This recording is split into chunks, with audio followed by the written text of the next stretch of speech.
আজ আমরা ঐতিহাসিক আরও একটা যুদ্ধ নিয়ে আলোচনা করব, সেটা হচ্ছে ইসলামের দ্বিতীয় যুদ্ধ, উহুদ যুদ্ধ। একেবারে উহুদ যুদ্ধের পটভূমি কেন এবং এই উহুদ যুদ্ধ নিয়ে আমরা একেবারে সংক্ষিপ্ত আলোচনা করব। আমরা স্ক্রিপ্ট না করে ভিডিওটা একেবারে পরিপূর্ণ আলোচনাটা আমরা শোনার চেষ্টা করব ইনশাআল্লাহ। তো চলুন আমরা শুরু করি। ঐতিহাসিক উহুদের যুদ্ধ, এটার মূল পটভূমি হচ্ছে বদরের যুদ্ধে যখন কাফিরদের শোচনীয়ভাবে পরাজয় হয়েছিল, তখন আবু সুফিয়ান তিনি চিন্তা করলেন, দল বল নিয়ে সবাইকে ডাকলেন। ডাকার পরে চিন্তা করলেন যে মুসলমানদেরকে কিভাবে সমূল উৎপাত করা যায় এবং মুসলমানদেরকে মদিনা থেকে কিভাবে বের করে দেওয়া যায়। এই জন্য আবু সুফিয়ান শীর্ষস্থানীয় নেতৃবৃন্দ যারা ছিলেন, ইকরামা ইবনে আবু জাহেল, উতবা, এদের সঙ্গে আলোচনা করলেন। আলোচনার পরে তারা যে বদর যুদ্ধের আগে যে কাফেলা হেজাজ থেকে এসেছিল, এটা যেটা বেনিফিট হয়েছিল, এই বেনিফিটটা নদওয়ার ভিতরে জমা দিয়ে তারা এমনভাবে নিজেদেরকে প্রিপারেশন নিয়েছেন বা এমনভাবে প্রস্তুতি গ্রহণ করেছেন যে মুসলমানদেরকে যেন একেবারে সমূলে ধ্বংস করা যায়।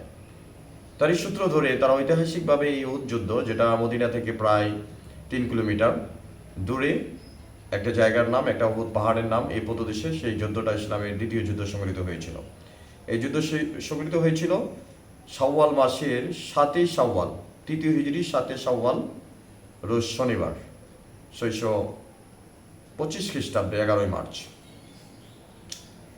তো এই যুদ্ধে মূলত কারণ ছিল বদর যুদ্ধে তাদের যে বাপ দাদা এবং কাফেরদের বড় বড় লিডারকে হত্যা করা হয়েছিল, সেই প্রতিশোধ নেওয়া। কারণ প্রতিশোধের আগুন তাদের রক্তে লেলিহান হয়ে জ্বলতেছিল। কিভাবে মুসলমানদেরকে দমন করা যায়, মুসলমানরা যেন কোনো কথা বলতে না পারে, সেটাকে প্রতিহত করার জন্যই তারা এই প্ল্যান করেছিল। তো এই যুদ্ধের মধ্যে, উহুদের যুদ্ধের মধ্যে ঐতিহাসিকভাবে এটা প্রমাণিত যে উহুদের যুদ্ধে তাদের সংখ্যা ছিল 3000, মুসলমানদের সংখ্যা ছিল মাত্র 700। তো মুসলমানদের এই যুদ্ধের মধ্যে প্রায় 70 জনের বেশি নিহত হয়েছিল এবং বেশ কিছু বন্দীও হয়েছিল। তো মুসলমানরা এই যুদ্ধ করার উদ্দেশ্য হচ্ছে, আল্লাহ রাসূল সাল্লাল্লাহু আলাইহি ওয়াসাল্লাম স্বপ্নেও দেখেছিলেন যে একবার তিনি তরবারি নাড়াচ্ছেন, তরবারি ভেঙে যাচ্ছে, আবার তরবারি নাড়াচ্ছেন, তো সেখানে তরবারি আগের থেকে ভালো হয়ে যাচ্ছে, আবার দেখছেন গরু কোরবানি করছেন। তো এর দ্বারা তিনি ব্যাখ্যা করেছেন কোরবানি দ্বারা উদ্দেশ্য হচ্ছে যে মদিনা এটা হচ্ছে প্রাচীর, আর কিছু তরবারি ভেঙে যাওয়ার অর্থ হচ্ছে যে সাহাবার হলো তরবারি। তিনি যখন তরবারি চালাইছেন মানে ওদের যুদ্ধের মধ্যে সাহাবাদের পরাজয় হবে। তো এই জন্য আল্লাহ রাসূল সাল্লাল্লাহু আলাইহি ওয়াসাল্লাম কনসাল্ট করেছিলেন সাহাবাদের সঙ্গে যে কি করা যায়। তো অনেক সাহাবা কেরাম যারা বদর যুদ্ধে অংশগ্রহণ করে নাই, তারা বলেছিল না আমরা মদিনার বাইরে গিয়ে যুদ্ধ করব। আবার অনেকে বলেছিল না আমরা মদিনার বাইরে গিয়ে যুদ্ধ করতে চাই না, আমরা মদিনা থেকে যুদ্ধ করতে চাই। কারণ আমরা যদি মদিনার বিষ্টনের মধ্যে যুদ্ধ করি, তাহলে আমাদের নারী যারা আছে তারা কাফেরদেরকে ঢিল ছুটতে পারবে এবং আমাদেরকে সাহায্য সহযোগিতা করতে পারবে। আর আমরা যদি মদিনার বাইরে গিয়ে যুদ্ধ করি, আমরা সংখ্যা যেহেতু কম, সুতরাং আমরা তাদের সাথে পেরে উঠবো না। কিন্তু যারা বদরের যুদ্ধে অংশগ্রহণ করতে পারে নাই, তারা শাহাদাতের তামান্নায় বড় উদ্গ্রীব ছিলেন। এই জন্য রাসূল সাল্লাল্লাহু আলাইহি সাল্লামকে হাম্বল রিকোয়েস্ট করার পরে জুমার দিন আল্লাহ রাসূল সাল্লাল্লাহু আলাইহি ওয়াসাল্লাম ভাষণ দিলেন। ভাষণ দেওয়ার পরে বললেন, তোমরা কি করতে চাও? তারা ম্যাক্সিমাম সাহাবা এই কথা বললো যে আমরা মদিনার বাইরে গিয়ে যুদ্ধ করতে চাই। তো আল্লাহ রাসূল সাল্লাল্লাহু আলাইহি ওয়াসাল্লাম আসরের নামাজ পড়ে নিজের ঘুরে গেলেন এবং যুদ্ধস্ত্র পরে বের হয়ে আসলেন। তখন সাহাবায়ে কেরামের মধ্যে কিছু সাহাবায়ে কেরাম বললেন যে আল্লাহ রাসূল সাল্লাল্লাহু আলাইহি সাল্লামকে হয়তো আমরা তার মতের বিরুদ্ধে নিয়ে যুদ্ধ করার জন্য প্রস্তুত করেছি। সুতরাং রাসূল যেভাবে চাচ্ছিলেন যে মদিনায় থেকে যুদ্ধ করব, সেটাই তার জন্য কাম্য ছিল, আমাদের এই কথা বলা ঠিক হয়নি। তখন সাহাবায়ে কেরাম আল্লাহ রাসূল সাল্লাল্লাহু আলাইহি সাল্লামের কাছে আসলেন। আসার বললেন রাসূল আমাদের ভুল হয়েছে, আপনি আমাদেরকে ক্ষমা করে দেন, আমরা মদিনা থেকে যুদ্ধ করি। তো আল্লাহ রাসূল সাল্লাল্লাহু আলাইহি সাল্লাম বললেন যে কোনো নবী যখন যুদ্ধে অস্ত্র পরে তাদের জন্য সেটা খোলা সমীচীনময়, অর্থাৎ যুদ্ধের মাধ্যমেই তাদের ফয়সালা করা হবে। তো আল্লাহ রাসূল সাল্লাল্লাহু আলাইহি ওয়াসাল্লাম শাওয়াল মাসের 7 তারিখে অর্থাৎ 11 মার্চ ঐতিহাসিক উহুদ যুদ্ধের জন্য উহুদের প্রান্তরে রওনা দেন। পথিমধ্যে আব্দুল্লাহ ইবনে উবাই ইবনে সুলুল 300 সাথী নিয়ে তিনি চলে আসেন। 1000-এর মধ্যে থেকে 300 চলে যায়। তারা বললো না আমরা কোনো যুদ্ধ করতে রাজি না, কারণ আপনাদেরকে আমরা বলেছিলাম, মুনাফিক যুক্তি দিল রসুলকে যে আমরা বলেছিলাম যে আপনি মদিনা থেকে যুদ্ধ করেন, কিন্তু আপনি মদিনায় থেকে যেহেতু যুদ্ধ করেননি, সুতরাং আমরা নিজেদেরকে ধ্বংসের দিকে ঢেলে দিতে চাচ্ছি না, আমরা চলে যাচ্ছি। তো এইভাবে 700 জন নিয়ে আল্লাহ রাসূল সাল্লাল্লাহু আলাইহি সাল্লাম উহুদের প্রান্তরে গিয়েছিলেন। উহুদের লড়াই হবে। লড়াই হওয়ার আগে আল্লাহ রাসূল সাল্লাল্লাহু আলাইহি সাল্লাম একটা গিরিপথ সমরবিদ ছিলেন, তিনি অত্যন্ত কৌশল এবং চৌকস ব্যক্তি ছিলেন যুদ্ধের ব্যাপারে। যেহেতু আল্লাহ রাসূল সাল্লাল্লাহু আলাইহি ওয়াসাল্লাম একাই 27টি যুদ্ধ পরিচালনা করেছেন, এই জন্য যুদ্ধের পটভূমি কেমন চেঞ্জ হতে পারে, কোথায় কি করতে হবে, আল্লাহ রাসূল সাল্লাল্লাহু আলাইহি ওয়াসাল্লাম তার এই বিষয়গুলো একেবারে ক্লিয়ার ছিল।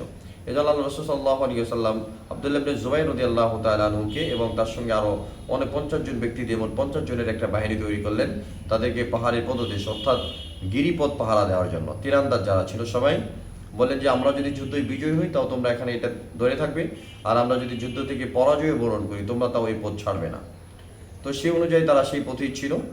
তো যুদ্ধ বেজে গেল, সকালবেলা মুসলমানদের জয়লাভ, মানে জয়লাভের ধার প্রান্তে যখন তারা মানে জয় হয়ে যাবে, এই অবস্থায় জয়ের একেবারে কাছাকাছি মুসলমানদের প্রথম থেকে জয় হচ্ছিল, তখন ওই গিরিপথের যারা ছিল আব্দুল্লাহ ইবনে জুবাইরের নেতৃত্বে, তারা মনে করলো যে আমাদের যেহেতু বিজয় হচ্ছে, সুতরাং কাফেররা যেহেতু পালায় যাচ্ছে, আমরা তো বিজয় হচ্ছি, এই জন্য গনিমতের মাল নেওয়ার জন্য তারাও ছুটে আসলো।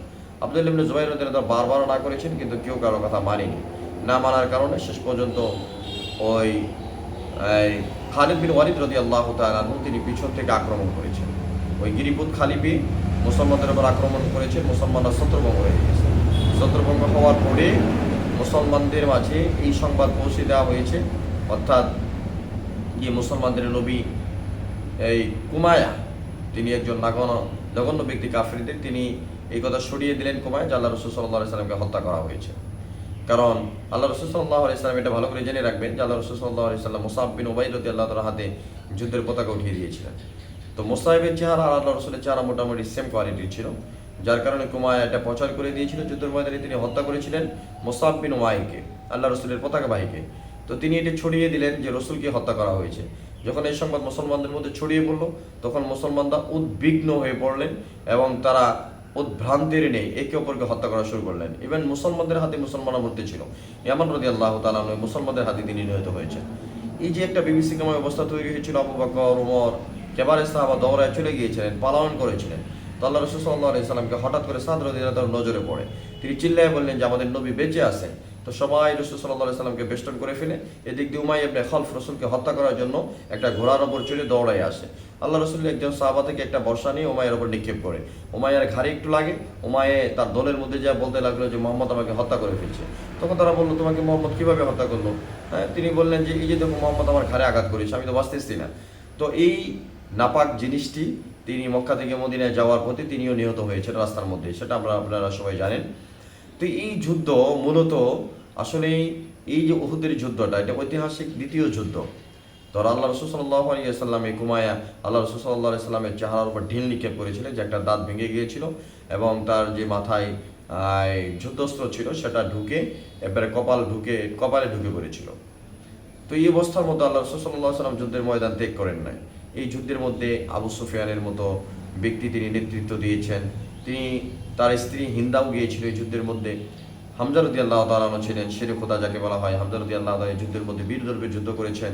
ওয়াহশী তাকে হামজাকে নির্মমভাবে হত্যা করেছেন, অন্ডকোষের মধ্যে অস্ত্র মেরে তাকে একেবারে ভিতর থেকে বাইরে বের করে দিয়েছিলেন।